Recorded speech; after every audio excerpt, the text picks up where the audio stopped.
স্বাগত আজকের বাংলাদেশে। আপনাদের সঙ্গে আছে আমি খালেদ মহিউদ্দিন। আগামী নির্বাচন কেমন হবে তাই নিয়ে রাজনৈতিক অঙ্গনে চলছে আলোচনা, প্রকাশ্যে অন্তরালে আছে দ্বন্দ্ব। কেমন হবে নির্বাচন কমিশন, কোন পথে হাঁটছে রাষ্ট্র, এসব নিয়ে আজকে আলোচনা। দ্বন্দ্বের রসদ কথা বলতে স্টুডিওতে আছেন আওয়ামী লীগের সভাপতি মণ্ডলীর সদস্য ডক্টর আব্দুর রাজ্জাক, বিএনপি নির্বাহী কমিটির vice chairman advocate Mir Mohammad Nasiruddin আছেন আমাদের সঙ্গে। স্বাগত আপনাদের। আমি জনাব রাজ্জাক, আমি আসলে দুটি বিষয় আপনার নজরে আনতে চাই আলোচনার শুরুতে। একটি হচ্ছে যে আপনি জানেন দিনাজপুরের ঘোড়াঘাট উপজেলায় গুলিবিদ্ধ হয়ে যে 3 জনের লাশ আজকে পাওয়া গেছে, তাদের পরিচয় পাওয়া গেছে তারা নাটোরের যুবলীগ কর্মী, এবং পুলিশ বলছিল তারা শীর্ষ সন্ত্রাসী। তাদের এক একজনের বিরুদ্ধে 15টি করে মামলা রয়েছে, তাদেরকে অনেকদিন ধরে খুঁজছিল পুলিশ। আরেকটি বিষয় আপনার দৃষ্টি আকর্ষণ করছে, সেটি হচ্ছে যে বিএনপির সিনিয়র যুগ্ম মহাসচিব রুহুল কবির রিজভী বলছেন প্রধানমন্ত্রীর টার্গেট বিএনপির প্রতিষ্ঠাতা জিয়াউর রহমানের মাজার, তাই মূল নকশা বাস্তবায়নের নামে মাজার সরানোর নীল নকশা করছেন। এই দুটি বিষয়ে একটু আপনার মন্তব্য জানতে চাইব। না, প্রথমটা আমি বলছি যে তারা যদি শীর্ষ সন্ত্রাসী হয়, সে যুবলীগই হোক, ছাত্রলীগেরই হোক, কিংবা ছাত্র দলেরই হোক, কিংবা জাতীয় ছাত্র দল নাকি যে দলেরই হোক না কেন, তারা সন্ত্রাসী, তারা অপরাধী, তারা সমাজের শত্রু, দেশের শত্রু। এবং পুলিশের সাথে কিভাবে মারা গেছে সেটি আমি এখনো জানি না, কালকে হয়তো মিডিয়াতে আরো বিস্তারিত আসবে। টু বি ফ্র্যাঙ্ক, আমি আজকে সারাদিন আমার সময় হয় না এই টেলিভিশন দেখার, কাজেই কিভাবে মারা গেছে আমি ওই কমেন্টটা দিতে পারবো না। তবে আমি অতীত থেকে বলতে পারি, এ দেশে যে বিশ্বজিৎ ছাত্রলীগ নেতা তার হত্যার পরে তার বিচারটা কিন্তু এই দেশে হয়েছে সন্ত্রাসীদের। আওয়ামী লীগের সময় আওয়ামী লীগের এমপি জেলে আছে, আওয়ামী লীগের এমপির বিচার হচ্ছে। আওয়ামী লীগের এমপিরা যত দুষ্কার্য করছে তাদের মধ্যে একজন জেলে থাকা একটু কম হয়ে গেল না। না, এটা তো ঠিক না।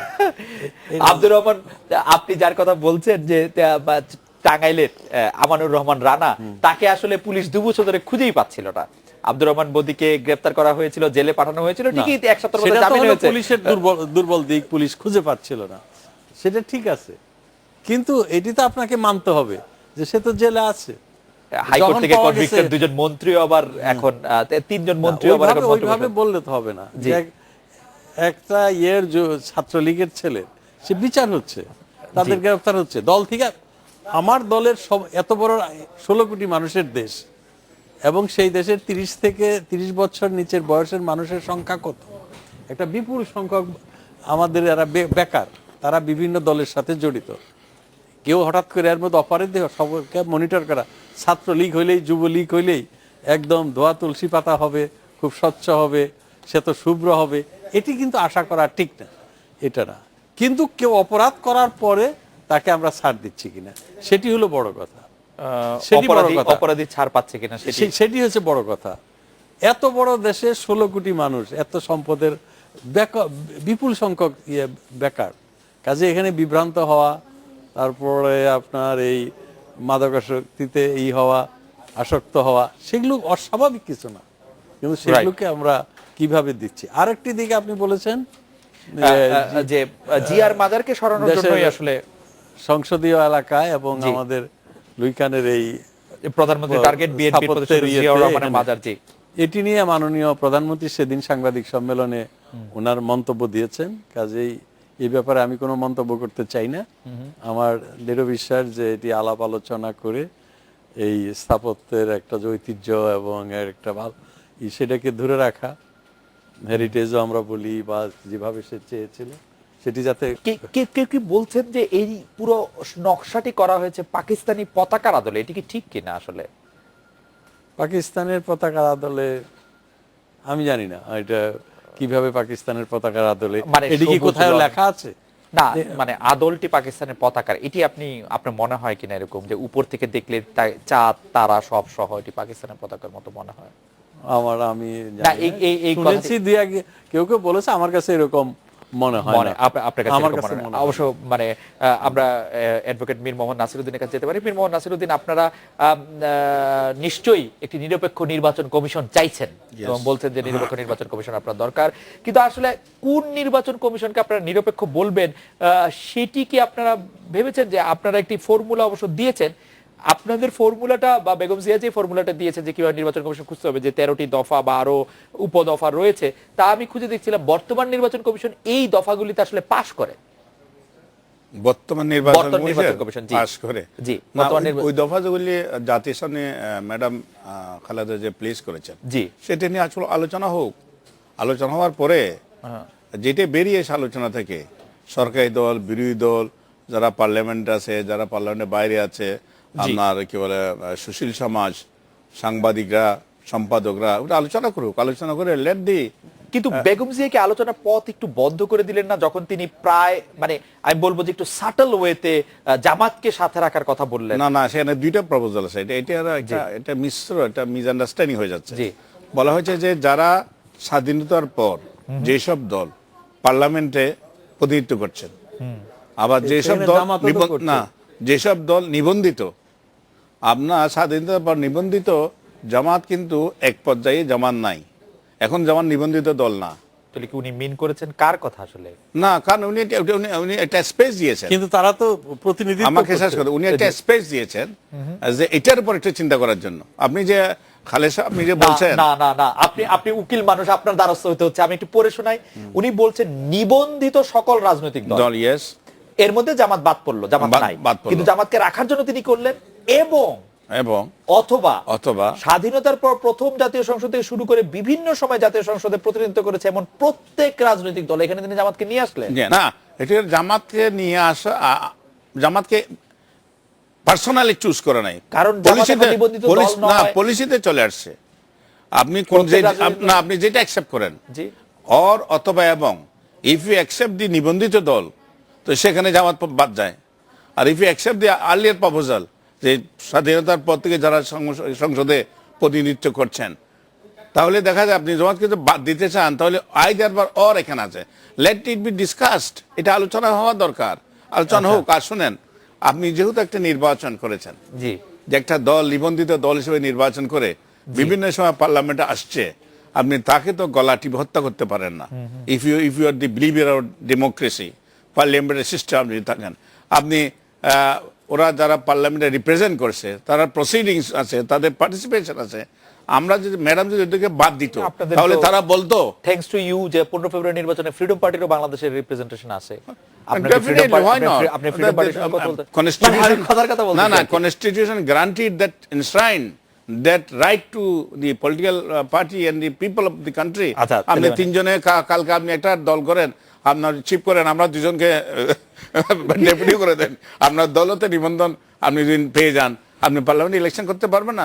Constitution has given you the power and right to contest in the election, to be voter in the election and to be member of the parliament. আমি শুধু একটা কথা বলবো, 79-এ যে পার্লামেন্টটা হয়েছে, 73-তে যে পার্লামেন্টটা হয়েছে, first parliament of the 73 parliament, if you see the faces of, এবং 73 পার্লামেন্ট ইলেকশন প্রসিডিউর তো আপনার চোখের সামনে চলে আসে। বাংলাদেশের রাজনীতি প্রথম দু একটা শব্দ আমরা প্রথম শুনতে পাই, যে ব্যালট বক্স হাইজ্যাক, তারপর আপনার 300-এর মধ্যে 293টি আসন, এই ধরনের কতগুলি আমরা পেয়েছি। 79-এ দেখা যাচ্ছে আমরা হা না ভোট পেয়েছি না, 105 পার্লামেন্টে সেটা না, পার্লামেন্ট তো হা না, তো সেটা আপনার রেফারেন্ডামের উপর হয়েছে। কিন্তু পার্লামেন্টে যারা আসছিল, আপনি যদি একটা আর্কাইভে দেখেন, who were the faces in the parliament of 1979, who were the parliament, Awami লীগের জানু পার্লামেন্টে সেদিন পার্লামেন্টে আসছিল, এবং সেদিন বাংলাদেশের তৎকালীন পূর্ব পাকিস্তান বলেন, যা বলেন, অনেক জানু রাজনীতিবিদ তারা সেদিন পার্লামেন্টে আসছিল। আজকের পার্লামেন্ট আপনি কম্পেয়ার করেন, আজকের পার্লামেন্টের faces, I will not say anything, but if you see the compare the faces of 79 parliament and today's parliament, you will find দিন এবং রাত কোথায় কি হয়ে গেছে, বুঝছেন? আর আজকে উনি একটা বলছে না, এই যে আজকে সন্ত্রাসীরা অ্যারেস্ট হয়েছে কোথায়, এদের গুলি হয়েছে কোথায়, এখন মানে তাদের পরিবার বলছে তাদের নাটোর থেকে তুলে নেওয়া হয়েছে এবং তাদেরকে পাওয়া গেছে ঘোড়াঘাটে। ঘোড়াঘাট হচ্ছে আজকে একটা জাতীয় পত্রিকা দিয়ে লেখা আছে, জি, প্রেস ক্লাবের সামনে লাউঞ্জে মনে একটা অনুষ্ঠান হয়েছে, সেখানে ছেলেহারা মায়ের কান্না, স্বামীহারা স্ত্রীর কান্না, ভাইহারা কান্না, 20 জন দিনাজপুরে 20 জন আপনার হয়েছে, আপনার গুম হয়েছে, কোনো হাদিস নাই। তো এই অবস্থায় তো আপনার এই অবস্থায় দেশ কোথায় যাচ্ছে আমরা তো আমি আমি আমি এটা একটু আওয়ামী লীগের প্রেসিডেন্ট সদস্য জনাব আব্দুর রাজ্জাক আপনার কাছে জানতে চাই যে ডক্টর রাজ্জাক আপনি এইটাকে কিভাবে দেখেন যে আসলে একটা মানুষ জানছে না তার পরিবারের সদস্যরা বেঁচে আছেন না মরে গেছেন। আজকে খুবই হৃদয় বিদারকই আমি বলবো, পত্রপত্রিকায় ছবিগুলি ছাপা হয়েছে আমরা দেখেছি, সেটিকে আপনি আসলে কিভাবে দেখেন, আপনার সরকার কিভাবে দেখছে? না, সরকারের আইন শৃঙ্খলা বাহিনী এবং সরকারের দায়িত্ব হলো সকল মানুষের জীবনের এবং তাদের সম্পদের নিরাপত্তা দেওয়া, নিঃসন্দেহে। কিন্তু আমি যেটা আগেও বলেছি যে এত বড় দেশ, এত মানুষ, নানান সমস্যা রয়েছে। আমেরিকার মতো দেশেও আপনি গ্যাস স্টেশনে বসে আছেন, এসে গুলি করে আপনার গ্যাস স্টেশনে মেরে গ্যাস স্টেশন থেকে আপনার ক্যাশের টাকা লাশ পাওয়া গেল। একটা না, তোর এখানে গুম হলো। আমি একটা কথা বলি, সেটি হলো যে এই যে খুন অপরাধ এগুলো কিন্তু হবে। গুম হওয়ার ব্যাপারটি আপনি বলছেন যে তাদের কান্না শুনছেন, এই গত 15 সালে, বেশি দিনের কথা তো নয়, 1 বছর আগে 3 মাস আপনারা অবরোধ করেছেন, হরতাল করেছেন, আবার টেনে নৌকাকে আবার 150 জন মানুষকে পুড়িয়ে হত্যা করেছেন। জি ডক্টর রাজ্জাক, আমি এটা শেষ করি। জি, 150 জন মানুষকে হত্যা টেনে করেছেন, টুনে আবার গরুকে নদীতে নামালেন। সেই গরু, তাদের কাহিনী, তাদের আর্তনাদ, তাদের কান্না আপনারা শুনুন না। এবং কমপক্ষে 1000 খানিক মানুষকে পুড়িয়ে দগ্ধ করেছে। তারা এখনো তদন্ত করেন, এদেরকে দায়ী করে, এদেরকে মামলা করেন, তাদের বিরুদ্ধে মামলা হচ্ছে। যখন মামলা হয় তখন বলে যে সেখানে মামলা হয়েছে। কিন্তু ডক্টর রাজ্জাক ধরা পড়েছে কে? ধরা পড়েছে আপনি তো ওয়েলডেড পারসন, আপনি সেখানে শুধু। আর আপনাদের দলেরও নেতারা, এখন আপনাদের অপরাধ নাই, অবরোধ নাই, এখন তো আর কেউ মারা যায় না, কিন্তু এখন তো কেউ মারা যায়। অ্যাডভোকেট মির নাসির, যে আপনি অন্যদের ধরা পড়ার কথা বলছেন সেটি সংখ্যা 5% হতে পারে, 95% কিন্তু আসলে বিএনপির নেতাকর্মীরা এর সাথে জড়িত ছিল বলে। কিন্তু ডক্টর রাজ্জাক, আমার প্রশ্ন হচ্ছে যে আপনি আমেরিকার উদাহরণ দিলেন বা উন্নত উদাহরণ দিতে পারেন, এখানে যে পোশাক পরে এসে হয় র্যাব নাইলে পুলিশ নাইলে অন্য সংস্থাগুলি মানুষকে ধরে নিয়ে যাচ্ছে, তাদের লাশ পাওয়া যাচ্ছে না, এটি কিরকম একটি আইন?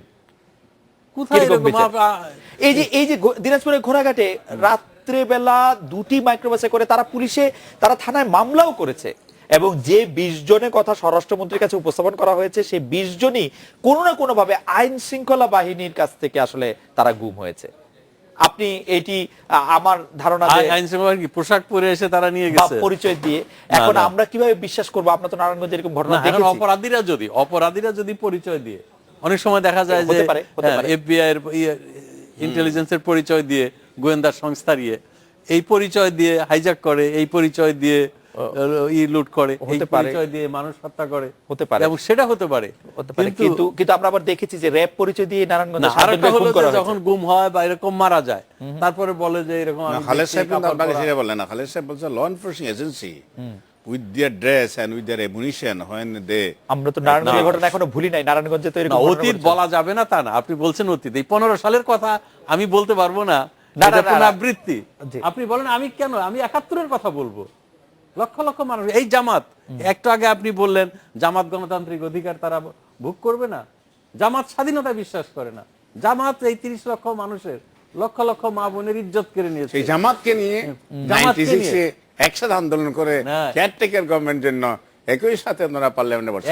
আমি আরো পার্সোনাল লেভেলে যাচ্ছি না, জামাতের প্রধান কি গিফট গ্রহণ করেছে আমার পার্সোনাল লেভেলে যাচ্ছি না। আপনি যাই বলেন, কিন্তু তখন আলাদাভাবে কৌশলগতভাবে এই আন্দোলন হয়েছে যে জামাত, অবশ্যই এই জামাতকে যেভাবে আপনারা সমাজে প্রতিষ্ঠিত করছেন, না আপনারা এই জামাতকে এই দেশে যেভাবে প্রতিষ্ঠা করেছেন, জামাত তো শুধু দল হিসাবে না, অর্থনৈতিক প্রতিষ্ঠান, সামাজিক প্রতিষ্ঠান, সাংস্কৃতিক প্রতিষ্ঠান এবং প্রশাসনের বিভিন্ন জায়গায়। আচ্ছা, এখন একটা জবাব না দিয়ে পারতেছি না। আচ্ছা, তাহলে জামাতকে জামাত বলতে বলতে ওনারা একটা টার্গেট করেছেন, ওনারা একটা টার্গেট করেছেন, ওনাদের টার্গেটটা হচ্ছে বিএনপির প্যারালেল। ওনারা জামাত বলতে বলতে জামাতকে এই দেশের মানুষের, যে জামাত আপনাদের কাছে কোনো মানেই তৈরি করে না, সেই জামাতের সঙ্গে আপনারা কেন আছেন সেটিও আমি আসলে বুঝতে পারি না। এই জামাতের টাকা দিয়ে কিন্তু ওনারা খেলাধুলা, বিশ্বকাপ, ট্রাপ এগুলি ওনারা করেছেন। ইসলামী ব্যাংকের টাকা দিয়ে, ইসলামী ব্যাংক আর ওইভাবে জামাতের না, ইসলামী ব্যাংক তো এখনো আছে। আমরা জামাত মুক্ত, আমরা চেষ্টা করছি এই ধরনের প্রতিষ্ঠানগুলোকে ক্রমান্বয়ে জামাত মুক্ত করা। জামাত মানে পাকিস্তানি ধারা 47 ধারা থেকে তাদেরকে ফিরিয়ে আনা। আমরা ইচ্ছা করলেই পারবো। কিন্তু আপনারাই বা বিএনপি কে আসলে জামাত মুক্ত করতে চান কেন? বিএনপির সঙ্গে জামাত থাকলে তো আপনাদের সুবিধা, আপনারা বিএনপি কে এত ভালোবাসেন কেন? মানে বিএনপির সাথে জামাত থাকলে, যেহেতু বিএনপি জামাত আপনারা একসাথে বলতে পারেন, তো বিএনপি জামাত মুক্ত হোক এটা আপনি কেন চান? আমরা এটা বিরোধী নেই, আমরা বিএনপি কে না, আমরা দেশকে জামাত মুক্ত করতে চাই। আপনার মেইন প্রশ্নটা রইল জামাত তো। মানবতার শত্রু। আপনি এই প্রশ্নটা আপনি আরেকটা প্রশ্ন করছেন যে বাঙালি শহীদ প্রেসিডেন্ট জিয়ার মাজার, যে শহীদ প্রেসিডেন্ট জিয়াউর রহমানের মাজার বলে সেটি এটি বলছেন কিনা, সেটি অবশ্য ডক্টর রাজাক বলছেন যে এটি প্রধানমন্ত্রী শেখ হাসিনা যে জবাব দিয়েছেন তারপরে তিনি আর কোনো কথা বলতে চান না, সেটি নকশা থেকে সবার সাথে আলোচনা করে ঠিক করা হবে। আমরা এটা বিরতি নিচ্ছি, বিরতির পর অ্যাডভোকেট মীর নাসির, আমি যেটি আপনার কাছে জানতে চাইবো যে আপনারা এবার একটি অহিংস আন্দোলন করার সিদ্ধান্ত নিয়েছেন, জনমত পক্ষে আনার সিদ্ধান্ত নিয়েছেন। আপনি কি মনে করেন 2 বছর আগে আপনারা যে সহিংস আন্দোলনের ডাক দিয়েছিলেন, যেটিকে আমরা অবরোধ বলছি, সেটি আসলে ভুল ছিল? আমি 2015 সালে কথা বলছি, এখন বিএনপি তাদের ভুল বুঝতে পারছে কিনা সে ব্যাপারে আমরা আপনার সাথে কথা বলবো। আপনার প্রতিদিন ফিরছি আপনার কাছে।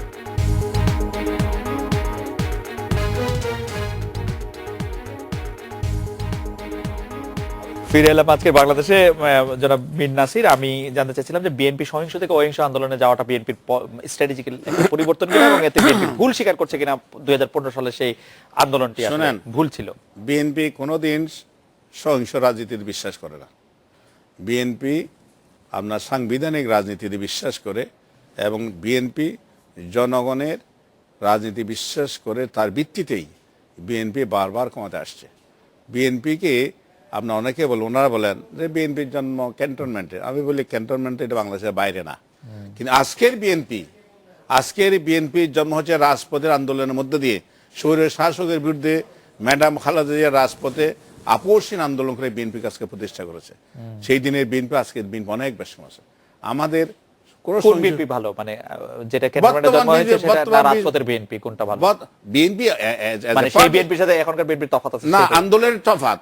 আগের বিএনপি যেটা, সেটাও আপনার জনগণের উপর নির্ভর করে, জনগণের ভোটে আপনার 79 পার্লামেন্টে হয়েছে, বুঝছেন? এখন আজকের বিএনপি যে আপনার জনগণের কাছে এত বেশি সম্পৃক্ত যে আমরা কোনোদিন সহিংস আন্দোলন আমরা বিশ্বাস করি না। আর ওনারা যেটা বলছেন এই যে কি 2015-এ লাগা অবরোধটা, they compelled, the present government compelled the people to participate in such a আপনার জীবন্ত মানুষকে আগুন দিয়ে পোড়ায়। বিএনপির কোন নেতা, বিএনপির কোন নেতা সরকারের পতন চলবে না, যতদিন সরকারের পতন হবে না ততদিন আন্দোলন চলবে। বিএনপির কোন নেতার বিরুদ্ধে এই ধরনের আসছেন, এই ধরনের কোনো মামলা হয়েছে? কিন্তু অনেক টেলিফোনে আমরা শুনেছি যে অনেকে বলেছেন অনেক ধরনের কথা। না বলুক, এই শুনেন, এগুলি তো হলো মানে বাতাস, এগুলি হলো বাতাস। আমার বক্তব্য হচ্ছে কোন নেতা নির্দেশ দেন নাই, নো, কারণ জনগণ না দিলে কি অবরোধ হইতো? 3 বার যে অবরোধ হয়েছিল, অবরোধ হইতো। যদি পেট্রোল বোমা না মারতো তাহলে কি পেট্রোল বোমা মারার পরও অবরোধটা তো ওনারা সাকসেসফুল করে দিয়েছে। কারণ ওনারা পেট্রোল বোমা মেরেছেন, সরকার পেট্রোল বোমা মেরেছেন কিনা ইন ডিসগাইজ, সরকারি এজেন্টসরা, মানে বিএনপি একটা অবরোধ রাখবে, সরকার এটা সফল করে দিবে, সরকারের বিএনপিকে আনপপুলার করার জন্য, এবং সেটা সরকার সফল হয়েছে। ওরা ওই কাজটা করে দিয়েছে, বুঝছেন? সরকার সফল হয়েছে সেটা করার জন্য। শুনেন, বিএনপি আন্দোলন, শুনুন, আপনি আন্দোলন কথা বলেন, যেখানে সংবিধান এখনো আছে, স্থগিত হয় নাই, যেখানে আমার সমাবেশ করার রাইট আছে, fundamental right, constitution right, constitution has enshrined that right, কিন্তু সেখানে আমি কি আমার ইচ্ছে মতো সমাবেশ করতে পারছি? হ্যাঁ, আমাকে এখন পারমিশন নিতে হয় কার কাছ থেকে? পুলিশের কাছ থেকে। সেটা সবসময় পারমিশন নিতে হয়, সেটা এত ছোট না। That was A routine work, এখন সেটা রুটিন নাই, আচ্ছা, এখন সেটা স্ট্র্যাটেজিক। জি, এখন সেটা স্ট্র্যাটেজিক হয়ে গেছে। 2001 সালে আমি বিরোধী দলের এমপি ছিলাম, আমার নির্বাচনী এলাকায় কোনো মিটিং আমাদেরকে করতে দিত না। যেখানেই মিটিং দিতাম সেখানে ছাত্র দলের একটা মিটিং দিয়া, যুব দলের একটা মিটিং দিয়া 144 ধারা। এখন আপনারা এই রাজনীতি, এই রাজনীতি বিএনপি রাজনীতি শিখলেন? না, 144 ধারা দিত। সেই 144 ধারা ভাঙার জন্য এক ইয়েতে আমরা প্রোগ্রাম দিয়েছি। তারপরে 3 দিক থেকে, আমি, লতিফ সিদ্দিকী, নুরু মৌলানা মন্ত্রী ছিল, 3 দিকে হাজার হাজার মানুষ। নুরু মৌলানাটাকে জিজ্ঞাসা করেন না, নুরু মৌলানা কোনোদিন রাজাকার না। আমি আপনাকে বলি, আমার বাড়ির কাছে বাড়ি। না, আপনাদের নেতার মুখে শুনেছি, না কারো মুখে শুনবেন না, আমি বলছি, আমি জানি, আমি ঈদে বলতে পারি।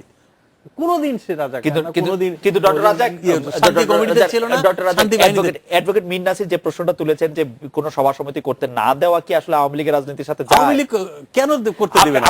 আপনি শুধু সর্বশেষ সম্মেলনের উদাহরণই দেখেন, মোটামুটি ভাবে আপনাদের সম্মেলনের সকল প্রস্তুতি সাচিবিক দায়িত্ব ডিএমপি পালন করলো, কোথায় আর রাস্তা বন্ধ থাকবে, কোথায় কে বিরানি পাবে, সবকিছু মোটামুটি ডিসিপ্লিনের জন্য।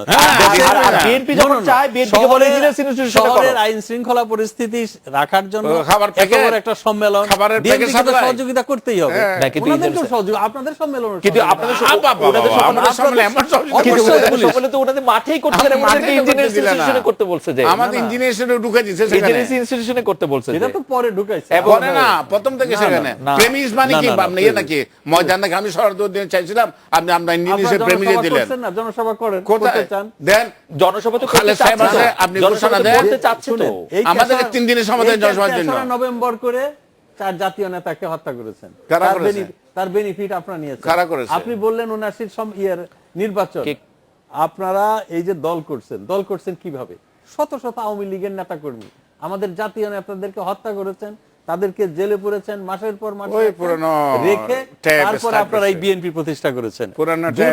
ধরে নিয়ে বিএনপিতে যোগ দেওয়া। না, কিন্তু ডক্টর রাজাক আপনি এই কথা বললে এটা কতটা সত্যের অনুগামী থাকা হয়, কারণ আওয়ামী লীগের বঙ্গবন্ধু শেখ মুজিবুর রহমানের মন্ত্রিসভায় ছিলেন এমন অনেক ব্যক্তি তো আবার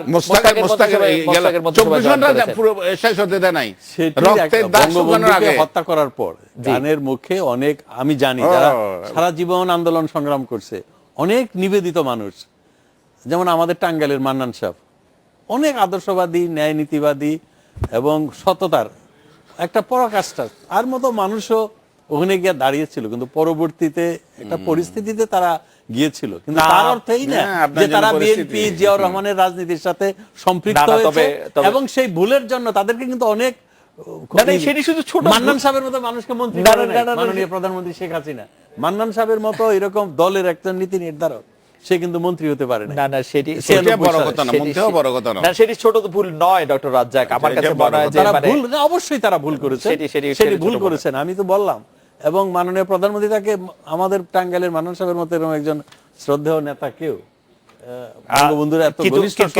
আপনি যদি এই বিষয়টি একটু বলতেন যে আসলে বিএনপি স্বাভাবিক রাজনীতি করতে পারবে কিনা, শুধু বিএনপি নয়, আমার সাজেশন হচ্ছে যে আওয়ামী লীগের বিরুদ্ধ মত হলে সেটা যদি ছোট একটি তেল গ্যাস বিদ্যুৎ বন্দর রক্ষা কমিটি হয় যদি শিক্ষকদের ছোট সেই ক্ষেত্রে খুব অত্যাচার করা, এই ব্যাপারটি কি আপনি দেখছেন কিনা ডক্টর রাজ্জাক? না, বিএনপি শিক্ষকদের আন্দোলনে বিএনপি যদি সন্ত্রাসের পথ ছাড়ে, ককটেল বোমা, তারপরে বিএনপি সন্ত্রাস করে সেটি ঠিক আছে, কিন্তু যদি পুলিশ শিক্ষকদের আন্দোলন তো পিটিয়ে মানুষ মেরে ফেলে, কোথায় কোন এই ময়মনসিংহে একটি ফুলবাড়িয়া কলেজ জাতীয়করণের ক্ষেত্রে পুলিশ অবশ্য বলেছে উনি হার্ট অ্যাটাক করে মারা গেছেন।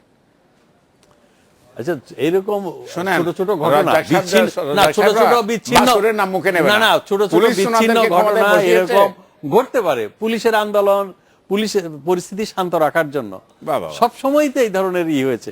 আমেরিকাতে হয় না, আমেরিকা পুলিশ অ্যাকশন নেয় না, ব্রিটেনে পুলিশ অ্যাকশন নেয় না, ফ্রান্সে পুলিশ অ্যাকশন নেয় না। এক্স্যাক্টলি আমরা একটা বিরতির পর ফিরে এসে পুলিশ বলছে যে এটা পুলিশ স্টেট, ফ্রান্সের মতো আমরা তোমাদেরকে ক্ষমতা বসিয়েছি, ফ্রান্সের মতো দেশে পুলিশের সাথে আমরা কোথায় খাসা থেকে তুলনা, আমরা একটা বিরতি নিয়ে ডক্টর রাজ্জাক বিরতির পর ফিরে এসে পুলিশ আপনাদের সম্মেলন সাকসেসফুল করে দেয়।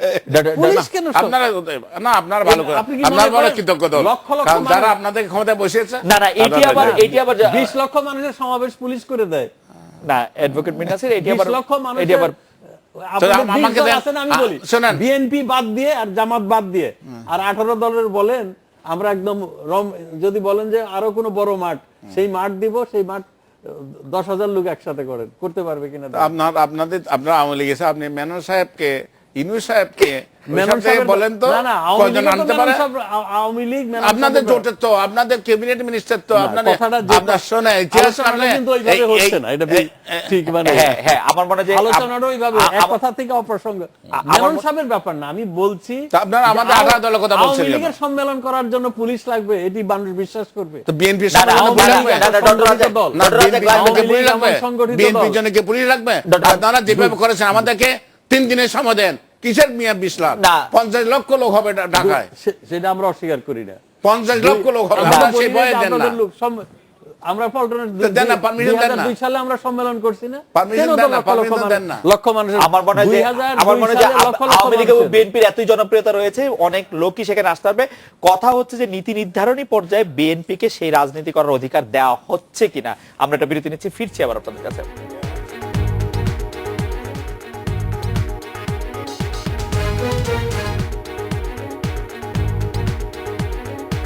ফিরে এলাম আজকের বাংলাদেশে। বিরতির আগে যে বিষয় নিয়ে কথা হচ্ছিল, আমরা আবার সেই বিষয়টি নিয়ে একটু জনাব অ্যাডভোকেট মীর নাসির আপনার কাছ থেকেই একটু জানতে চাইবো যে প্রধানমন্ত্রী শেখ হাসিনা নির্বাচন কমিশন পুনর্গঠনে বিএনপির চেয়ারপারসনের প্রস্তাব সম্পর্কে পদক্ষেপ নেবার ভার রাষ্ট্রপতির কাছে ছেড়ে দিয়েছেন।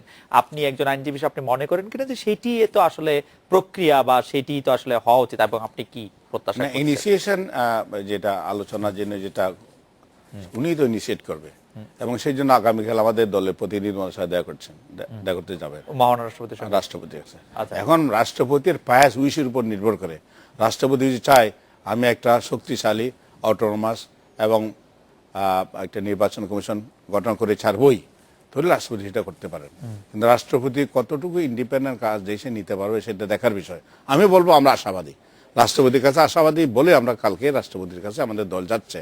আপনি একটা কথা চিন্তা করতে হবে, এই যে নারায়ণগঞ্জ ইলেকশনটা, এইটা আমি মনে করি এটা হয়তো এসিড টেস্ট হলো গভর্নমেন্টের জন্য, আর আমাদের জন্য হলো লাস্ট টেস্ট। সরকারের পপুলারিটি কতটুকু আছে এই নির্বাচনের রেজাল্টে ফেয়ার ইলেকশন হলে সেটা বোঝা যাবে। ফেয়ার ইলেকশন হবে হচ্ছে শোনেন, বিএনপি জেতে। আর আমাদের জন্য না না না, আমাদের জন্য এটা লাস্ট টেস্ট কেস। কেন? যদি ফেয়ার না হয় আমরা ভবিষ্যতেও তো এই নির্বাচনের কমিশন অধীনে কোনো নির্বাচনে যাব না এই সরকার। কারণ একটা আমরা আপনাকে বলছি, নতুন নির্বাচন সেটা আমি বলি, আসবে তো। নির্বাচন কমিশন যতই শক্তিশালী করেন, যতই আপনার নিরপেক্ষ করেন, সরকার যদি তাদের প্রতি আন্তরিকভাবে সহযোগিতা না করে, তাহলে কোন নির্বাচন কমিশন বাংলাদেশের প্রেক্ষাপটে আপনি সাকসেসফুলি ইলেকশন কন্ডাক্ট করতে পারবে না। আপনার কথা আমার যেটা মনে হচ্ছে যে নারায়ণগঞ্জে বিএনপি সমর্থিত প্রার্থী হয়তো হেরে গেলেন আপনার কথাতে, কারণ আপনি নারায়ণগঞ্জের আপনার ইলেকশনে যাবেন না যদি নারায়ণগঞ্জে ইলেকশন ঠিক না না, হয়। ওই সরকার তো চায় আপনার নির্বাচনে না যান। হ্যাঁ, না না, আমার কথা নারায়ণগঞ্জের নির্বাচনটা যদি আর্মি মোতায়েন করা হয়, জি আমরা চাচ্ছি কি সেনা মোতায়েন করা হোক। জি Let there be a situation so that people without fear and favor, without fear and without caution, vote they can vote for their choice candidate. আর্মির বস তো প্রধানমন্ত্রী শেখ হাসিনাই, তো প্রধানমন্ত্রী শেখ হাসিনাকে আপনারা বিশ্বাস করেন না, তার অধীনস্থ বাহিনীকে বিশ্বাস করেন? অধীনস্থ বাহিনী কিন্তু আমরা কেন আর্মির প্রতি আপনাদের এই আস্থা কেন? না না, আর্মি দেখিয়েছে তো, আর্মি তো ইলেকশনে আসলে ওনাদের, আমি একটু বলি শুনুন। না না, আমি একটা শেষ করি না, সেনা মোতায়েন আপনাকে করতে বাধাটা কোথায়? সেনাকে দিয়ে আমি এই প্রশ্নটি ডক্টর রাজ্জাকে করতে চাই যে সেনা মোতায়েন করতে আপনাদের বাধা আছে? বাধা কেন? না, এটা আমি বলছি না যে সেনাবাহিনী এখন তেল বিক্রি করতেছে, আটা বিক্রি করতেছে, ট্রাফিকের কাজ করতেছে, এই করতেছে, সেই করতেছে। কোনো ট্রাফিকের কাজ করছে না, কোনো আটা বিক্রি করছে না। এই মুহূর্তে দেশে যখন কোনো দুর্যোগ হয়, দুর্গতি হয়, সব কাজে লাগাচ্ছে। তখন আমরা অবশ্যই সারা পৃথিবীতে আমাদের দেশেও সেনাবাহিনীকে ব্যবহার করা হয়। আমি একটা বিষয় আপনাকে আমি বলতে চাই যে নির্বাচনের অভিজ্ঞতা আমার, এই নারায়ণগঞ্জের নির্বাচনে তখন আমি বিরোধী দলের এমপি, আমি এবং কর্নেল ফারুক খান আমাদের দুইজনকে মাননীয় প্রধানমন্ত্রী দায়িত্ব দিয়েছিল এই নির্বাচনে কাজ করার জন্য। নির্বাচনের দিন আমি একটা সেন্টারে গেছি, তখন আপনাদের ক্ষমতা, আপনারা ক্ষমতায় আছেন। 2000 কি অবস্থা, বিএনপির মানে সারা বাংলাদেশ আওয়ামী লীগের নেতা কর্মীদের, সংখ্যালঘুদের ঘর বাড়ি লুট, বাড়ি ঘর, এখন সংখ্যালঘুরা খুব আরামে আছে না, একদম শেষ করতে দেন। আপনি যখন বলছেন আমি বলি নাই। এই পরিস্থিতিতে নারায়ণগঞ্জের নির্বাচন, একটা সেন্টারে আমি সকালে গেছি, এটা সবারই জানা দরকার। গিয়া দেখি আমাদের কোনো এজেন্ট নাই। আমি জিজ্ঞাসা করলাম ইয়েকে, রিটার্নিং অফিসার, বলে যে রিটার্নিং অফিসার আপনাদের কেউ আসে নাই। তখন কি ম্যাজিস্ট্রেটকে বললাম, দেখি বাইরে ম্যাজিস্ট্রেট বসা, সে বলল যে আমরা আপনি নিয়ে আসেন, এজেন্ট নিয়ে আসেন। আমি আমাদের এজেন্টদের কাছে গেলাম, বলছে কালকে বিএনপি নেতারা এসে আমাদের হুমকি দিয়ে গেছে, তারপরে একজনকে ধমকিয়ে গেছে, আমরা যদি ওখানে ইয়েতে যাই। সকালে তবু গেছিলাম, আমাদেরকে পিটায় বুটায় তাড়ায় দিয়েছে। মানে এক্স্যাক্টলি এই জিনিসটা আপনারা করতেছেন এখন? না না না, আমাকে শেষ করতে দেন। যে এই জিনিস আমাকে ম্যাজিস্ট্রেট বলল যে স্যার আমরা চেষ্টা করব নির্বাচন যাতে সুন্দরভাবে হয়, এবং ম্যাজিস্ট্রেট বলল যে আমাদের উপরই রাখেন, ভরসা রাখেন। আমি চলে আসলাম, আসার পরে নির্বাচনের মানুষ গেছে, ভোট দিছে। আবার আমি ওই সেন্টারে গেছি, আমি এবং ফারুক খান দুইজনেই। দেখি যে এরকম পার্টি ধারি বিছে, তার মধ্যে ভোটই করছে। আমি ঢুকতেই একজন পুলিশ বলতেছে যে স্যার খুব ভালো অবস্থা, ভোট ভাগ করতেছে, মনে হয় আইবি বেশি পাবে। তা আমরা দেখে দেখে চলে আসলাম। আবার আমি ওখানে টেলিফোন করছি, আইবি 500 ভোট বেশি পেয়েছে এবং সেই নির্বাচনে আইবি 20,000 ভোটের ব্যবধানে জিতছে। আপনাদের তো আস্থা রাখতে হবে। আমাকে শেষ করতে দেন। আপনারা 4টা সিটি কর্পোরেশন এবং টঙ্গীতে আপনারা জিতলেন, জিতাটা আমাদের জন্য কাল হয়ে গেল। না, গাজীপুরের ইলেক্টেড মেয়র এখন জেলে। আপনারা জিতলেন, জেতার পরে জাতীয় নির্বাচনে 5ই জানুয়ারি নির্বাচনে আসলেন না কেন? আপনারা আসতেন, দেখতেন ওই পিরিজপুরে ঠিকই সাধারণ মানুষকে যদি বিএনপিতে ভোট দেওয়ার থাকে বিএনপিতেই দিত, আওয়ামী লীগে দেওয়ার থাকলে আওয়ামী লীগেই দিত। কিন্তু ডক্টর রাজ্জাক, আমাদের বিশ্বাস যে আমরা যে উন্নয়ন করেছি, কিন্তু ডক্টর রাজ্জাক, জাতিকে আমরা আজকে ডক্টর রাজ্জাক, আমার প্রশ্নটি হচ্ছে আর্মি মোতায়েন হলে অসুবিধা, আর্মি মোতায়েন হলে আমাদের কোনো অসুবিধা নাই। আর্মিকে ম্যাজিস্ট্রিয়াল পাওয়ার সেটি দেওয়া যাবে না। আর্মি আইন শৃঙ্খলা রক্ষা করার জন্য অবশ্যই আর্মি দিতে পারে, এটা নির্বাচন কমিশন সিদ্ধান্ত নিবে। না, আমাকে শেষ করতে দেন। নির্বাচন কমিশন সংবিধানের যেভাবে আছে, আমাদের সংবিধানে আছে যে নির্বাচন কমিশন করবেন আমাদের রাষ্ট্রপতি, মহামান্য রাষ্ট্রপতি। সে কোনো দলকে প্রতিনিধিত্ব করে না, সে বাংলাদেশের 16 কোটি মানুষকে প্রতিনিধিত্ব করে। বলা আছে আমাদের সংবিধানে যে একটা আইনের মাধ্যমে নির্বাচন পরিচালনা করবে, আইন করতে হবে। সে আইন আপনারাও করেন নাই, আমরাও করি নাই। ভারতের মতো দেশে, এত বৃহত্তম গণতন্ত্র, সে দেশেও কোনো আইন নাই। কিন্তু নির্বাচন কমিশনকে সংবিধানে যে ক্ষমতা দেওয়া আছে, সেই ক্ষমতা বলে যদি তারা ম্যাজিস্ট্রিয়াল পাওয়ারও দেয়, সেখানে আমার জননেত্রী মাননীয় প্রধানমন্ত্রী শেখ হাসিনার কিছুই বলার থাকবে না। কিন্তু ইতিহাস তো তা বলে না। 2011 সালে নারায়ণগঞ্জে সিটি কর্পোরেশন নির্বাচনে সেনাবাহিনী চেয়েছিল নির্বাচন কমিশন, সরকার দেয় নাই। রিটার্ন চাইছে, লিখিতভাবে চেয়েছে। না, রিটার্ন তখন চেয়েছে। আমরা বলেছি যে দেশের মধ্যে না না শুনে তবু আস্থায় জায়গায় রাখতে হবে, সেই জায়গায় আওয়ামী লীগের প্রার্থী পাস করে না। আমরা একটা বিরতি নিচ্ছি, যেটি ডক্টর রাজ্জাক বলছে আওয়ামী লীগের প্রার্থী সেখানে পাস করে না। এবং পাস হয়েছেন জি, আজকে আওয়ামী লীগ তো না, তিনি আওয়ামী লীগ করতে পারেন, কিন্তু আওয়ামী লীগের মনোনীত প্রার্থী পাস করে না। সেটি টুথ এন্ড নেইল ফাইট হয়েছিল। আপনাদের সাথে আমাদের মূল পার্থক্যটা কোথায় একটু আমাকে বলতে দেন। আপনারা এই ক্যান্টনমেন্টে, আপনি নিজেও বলেছেন, ক্যান্টনমেন্টে সেনাবাহিনীকে ব্যবহার করে আপনারা দীর্ঘদিন ক্ষমতায় ছিলেন, এই দল প্রতিষ্ঠা করেছেন। আমি বলতে চাই এলিফ্যান্ট রোডের কফি শপে বসে বসে আপনাদের মেজর সাহেবরা এই বিএনপির দল বানাইছে, আসতেছেন, এইটাই সত্য। এই কথা অবশ্য দুটি কথা পাওয়া যাচ্ছে। আমরা বিরতি নেই, মানে এটা কি ক্যান্টনমেন্টে হয়েছিল না এলিফ্যান্ট রোডের কফি শপে হয়েছিল, সেইটিও আবার এটি দুই রকম। আমরা বিরতি নিচ্ছি।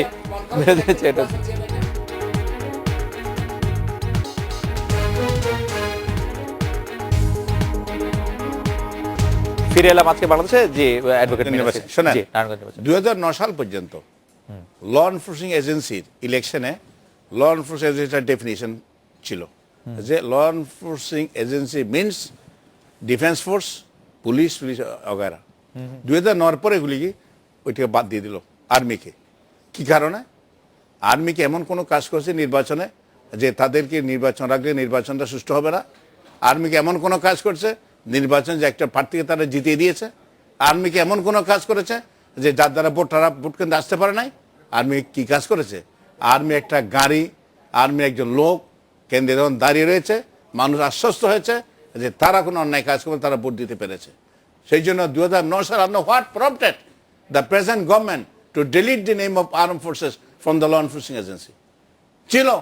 এবং 1996 ইলেকশন করে নাই, 2001 সাল ইলেকশন করে নাই, 91 ইলেকশন করে নাই। দেখো হয় এত অ্যালার্জি কেন আর্মির পর? আর্মির ক্ষমতায় আসাটা আপনারা হেল করবেন, আবার আর্মির বেনিফিটটা নেবেন। 111 বেনিফিশিয়ারি আপনারা, আপনার বলতে আপনার আন্দোলন ফসল আপনাদের বন্ধ করা যাচ্ছিল না। না না, 111 আমাদের 111 আপনারা কেন বেনিফিট নিতে পারলেন না? না না, শুনেন, আমি একটা কথা পরিষ্কার একটা জিনিস পরিষ্কার করতে চাই। বিএনপি কখনো কোন সামরিক জান্তার ইন্ধনে ক্ষমতা আসে নাই।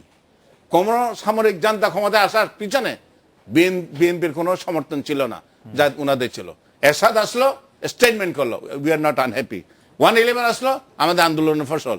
বিএনপি কোনোদিন পাবলিকলি এ কথা বলে নাই এবং প্রাইভেটলিও we did not believe it. মানে কারণ প্রত্যেকবারই তো বিএনপি কে ক্ষমতায় সরাতে হয়েছে, শুনেন, এরশাদ তো আমাদের বিএনপি কে ক্ষমতা থেকে না, সরিয়েছে। এই আর্মির এরশাদ তো আমাদের ক্ষমতা আমাদের থেকে কেড়ে নিয়ে নিল। এক্স্যাক্টলি, তাহলে বিএনপি আর কেমনে বলবে যে সেজন্য না, না, না। সেজন্য আর্মিটা দিলে বিএনপি আর হেল করবে কেমনে?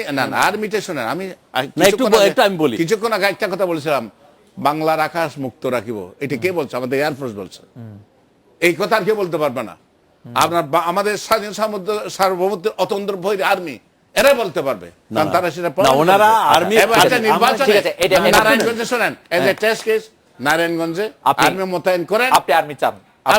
আমি চাই, মানে কি, আর্মি যদি ডেপুট করা হয় ইলেকশন ফেয়ার হবে, আর্মি ডেপুট করা না হলে আমি দেখছি ইউনিয়ন কাউন্সিলের নির্বাচনে, উপজেলা আমি নির্বাচনে দেখেছি না উপজেলা নির্বাচনে বিজেপি দেওয়া হয়েছে।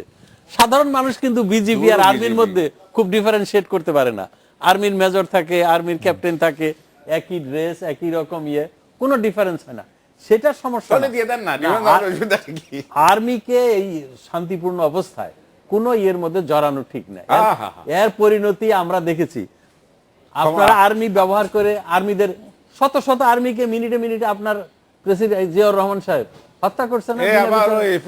পুরানো কথা বলবো কেন? ওইটা করেই তো আপনারা এই স্বাধীনতা বিরোধী শক্তিকে রাজনীতিতে আনছেন। কিন্তু আমি যদি প্রশ্নকে একটু স্ট্রেইট করি, যে নারায়ণগঞ্জের নির্বাচনে যদি সেনাবাহিনী মোতায়েন করা হয়, তাহলে কোন মানে আপনি কোন বিপত্তি দেখেন কিনা, যে এটা কোনো খারাপ দেখেন কিনা? আমি খারাপ কিছু দেখি না, কিন্তু আমি এটার কোনো অপ্রয়োজনীয় আর্মিকে যেখানে সেখানে ব্যবহার করা ঠিক না। যদি নির্বাচন কমিশন মনে করে করবে, আমি তো বাধা দিতে যাব না। গতবার বাধা দিয়েছিলেন, এবার আর বাধা হবে না? না, কোনো সময় আমরা বাধা দিতে যাব না। আমরা গতবার মনে করেছি কোনো প্রয়োজন নাই। আপনি নিজেই বলেছেন সুস্পষ্টভাবে যে আওয়ামী লীগের প্রার্থী সেখানে হেরে গেছেন। আমরা নিজেরাও আমার প্রার্থীর পক্ষে গিয়েছি, আমরা ইলেকশনে হেরে গেছি। তাতে কি আমরা সেটা সহজভাবে নিয়েছি। ওনারা বলেন, ওনারা যেটা মুখে বলেন, ওনারা কাজে সেটা, ওনারা বলেন কি আমরা অনির্বাচিত সরকারের অধীনে কোন নির্বাচন করতে চাই না। স্লোগানটা তুললো। আজকে যে জেলা পরিষদ নির্বাচনগুলো হচ্ছে, জেলা পরিষদ এতদিন পর্যন্ত কারা দায়িত্বে ছিল? আর দে ইলেক্টেড বাই দি পিপল। এখন যে জেলা পরিষদ নির্বাচন, এটা তো নালিফাই হবে। এটা কারণ electoral college no provision the constitution, no provision. কিন্তু আপনি কি এটি বলবেন যে জেলা পরিষদ নির্বাচনটা করার কথা ছিল কিন্তু সংবিধানের সৃষ্টি শুরু থেকেই আপনারা কেন জেলা পরিষদ নির্বাচন করেন নাই? আমরা তো প্রিপারেশন ছিল না। আমরা 2000 সালে আমরা আইন শুনেন, কনস্টিটিউশনে আপনি নিশ্চয়ই জানেন যে 2000 সালে একটি রিট হয়েছিল। সে 2000 সালে একটি রিট হয়েছিল, তারপরে সেই রিটটি হিমাগারে পাঠিয়ে দেওয়া হয় আপনাদের আমলে। না না না, আপনাদের আমাকে শেষ করতে না দিয়ে। আচ্ছা প্লিজ আপনি শেষ করেন। আমাদের দেশে আর্টিকেল 59 অফ দি কনস্টিটিউশন এনশ্রাইন কি, জনগণ কর্তৃক প্রত্যক্ষভাবে ভোটে নির্বাচিত নেতারাই স্থানীয় প্রশাসনের নির্বাচিত হবে। রাইট। যার জন্য আমরা মেয়র থাকালে আমরা রিজাইন করে আমাদের ইলেকশনে যেতে হয়েছে। রাইট। আর এই যে একটা ওনারা ইলেকট্রাল কলেজ, যে elected so call elected chairman of the union পরিষদ and so called elected, কিন্তু জেলা পরিষদ নির্বাচন তো কখনোই করা হয় না। আপনারা কেন করেন না? 2000 সালে আমরা কেন করে বলেন, আপনি তো কনস্টিটিউশন ভায়োলেট করতে পারেন। 2000 সালে কিন্তু হাইকোর্টে রিট হয়েছিল এর ক্ষেত্রে, এবং তারপরে সেই রিটটিকে আপনারা হিমাগারে পাঠিয়ে দিয়েছিলেন 2001 এ ক্ষমতা। আরে রিটকে আমরা হিমাগারে পাঠাতে পারি? হ্যাঁ, কোন এই 16 বছর এর কোন 16 বছর এটা ওনারা তো 10 বছর ক্ষমতায় আছে। ওনারা তো উপজেলা নির্বাচন নিতে দেন নাই 2001 থেকে 2006 সাল পর্যন্ত। কিন্তু উপজেলা নির্বাচন দেন। আমরা উপজেলা নির্বাচন, আপনি কি সংবিধান মেনেছেন? মানেন নাই। আমি বলি, আইয়ুব খান বিডি মেম্বার দিয়ে প্রেসিডেন্টের নির্বাচন করেছে, সর্বোচ্চ ক্ষমতা নীতি নির্ধারণী। তারপরেও কিন্তু আওয়ামী লীগ ইলেকশনে শেষ করতে দেন। আওয়ামী লীগ ইলেকশনে গিয়েছে, আওয়ামী লীগ এমএনএ পাকিস্তানের ন্যাশনাল অ্যাসেম্বলির মেম্বারে প্রভিন্সিয়াল অ্যাসেম্বলির নির্বাচনে গিয়েছে। আপনারা নির্বাচনে এসে প্রতিবাদ করতেন, নির্বাচন থেকে দূরে থেকে হেরে যাওয়ার ভয়ে। কিন্তু এইটা কিরকম নির্বাচন হচ্ছে? সেই নির্বাচনে তো আওয়ামী লীগের মনোনীত প্রার্থীরা জেলা পরিষদের নির্বাচন হয়েই যাবে, এবং আপনি এইরকম ইলেকট্রাল করেন। কেন সাপোর্ট করব না? এরকম তো হইতেই পারে। নেক্সট ইলেকশনে আমাদের এই ইলেকশনে আপনারা পার্টিসিপেট করেন, নেক্সট নির্বাচনে আপনারা ইউনিয়ন কাউন্সিল দাও। কিন্তু এই ইলেকশনটি এইভাবে করতে হবে কেন? কিন্তু এই ইলেকশনটি কেন করতে হবে? এই ইলেকশনটি কিভাবে করতে কেন করতে হবে? আপনাদের বাস্তবতাটাকে নিতে হবে। বাস্তবতাটা কি? গ্রিসে তো নগর রাষ্ট্র ছিল, সব নাগরিকরা বসে সিদ্ধান্ত নিত। এখন 16 কোটি মানুষকে একসাথে করে গ্রিসের কথা বলতেছেন। 16 কোটি মানুষকে আমার টাঙ্গাইলে 8টা টাঙ্গাইলে 8টা এমপি, এই এত বড় একটা নির্বাচন করে, এটা বাস্তবসম্মত না। বাস্তবতায় আসেন। First, করার জন্য electoral college করেন। সবসময় বাস্তববাদী দল। ইলেকট্রাল আওয়ামী লীগ সবসময় সেটা আমি বাস্তববাদী দল। স্বীকার করি আমরা মনে- বাস্তবায়ী দল না হলে কোনোদিন এর সাথে ওর সাথে কোনো জেলা আসবে পরিষদ না। নির্বাচনের সেই মানে সেটা এখন নেওয়া সম্ভব না, সেই জন্য এটা এরকম করা কেন হচ্ছে। সম্ভব ব্যাপারটা এরকম। না? এইটাই আমি ব্যাপারটা বলছি, এরকম। বাস্তবতার মানে খাতিরে জেলা পরিষদের ইট ইজ রিপ্রেজেন্টেটিভ এইটা বাট লেস আপনাদের কিছু লোককে একটু আপনি মানে কি গত বলতে 5 পারেন বছর পার্লামেন্টে unelected আমরা man। 300 মানুষ, জি। 300 মানুষ 16 কোটি মানুষকে প্রতিনিধিত্ব করছে। আর 64টা পদ প্রতিনিধি যাদের- যাদের দিতে পারতেছে না সেরকম 64 লোকটারে দিচ্ছে না, জি, জি, কিছু এরকম কি ব্যাপারটা? না না এমন ইলেকশন করছে দেখেন না আচ্ছা, কোনো যাই হোক, ক্যান্ডিডেট নাই। আমাদের না, একদমই না, সময় সেটা শেষ। না। এটা খুবই না, let us be খুবই serious- খুবই না, জি, আমি- আমাদের- let us be serious about it। জি। বাস্তবতার খাতিরে ময়মনসিংহে 11 জন এমপি, কত বড় জনসংখ্যা, মিনিমাম 30 লক্ষ, জি। এত বড় একটা ভোট কন্ডাক্ট করা আমার খুবই মনে অনেক হয়- কঠিন। আমার মনে হয় যে ডক্টর রাজ্জাক এবং অ্যাডভোকেট মির নাসির, আপনাদের অনেক ধন্যবাদ। এই ছিল আজকে বাংলাদেশে দেখা হচ্ছে আগামীকাল এই সময়। শুভরাত্রি।